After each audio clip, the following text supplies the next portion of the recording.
Добре дошли в Чупренския Балкан, северозападна България.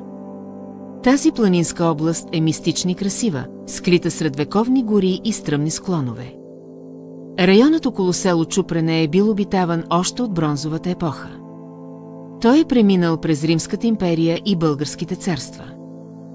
През Възраждането селото е било важен търговски и занаятчийски център. Чупренският Балкан предлага невероятни възможности за приключения. Можете да изследвате пещери и скални образования. Да се разходите по маркирани пътеки сред гъсти гори. Тези маршрути са идеални за туризъм и фотография. Скалистите върхове и зелените долини са перфектни за дронови кадри. Тук ще откриете панорамни гледки, които впечатляват с красотата си. Животинският свят е богат и разнообразен. Тук живеят мечки, вълци, сърни, лисици. Можете да видите различни птици и редки рептилии. Някои от тях са летящи лисици и защитени костенурки. Местните легенди говорят за духове на гората, които пазят природата. Разказват си истории за златна ябълка, която изпълнява желания. И за светещи фигури, които са древни духове или феи. Този район е идеален за хора, търсещи уединение. За ентусиасти на приключенията. И за търсачи на митове и легенди. Тук ще намерите спокойствие, вдъхновение и истинска връзка с природата. Посетете Чупренския Балкан и се докоснете до неговата история, легенди и магическа красота.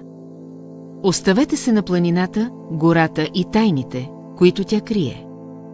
В Чупренския Балкан местните жители разказват много легенди. Една от тях е за ламята многоглаво същество, подобно на дракон.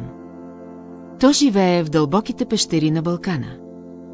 Ланята може да спре водата и да предизвика суша. Разказват, че света Георги или неговият български аналог Цветен Георги се изправят срещу ланята. Те отсичат главите и възвръщат плодородието и водата на земята. Тази легенда се свързва с празника Гердьовден. Друга мистична история е за духовете на гората. През нощта сред дърветата се появяват светещи фигури. Те пазят гората и природата. Смята се, че се явяват на хора, които нарушават хармонията. Има и легенда за златната ябълка. Тя се крие в една от пещерите на Балкана. Само най-смелите и чистосърдечни могат да я намерят. Ябълката изпълнява желания и се свързва с чистотата на сърцето. Животинският свят също има своята магия.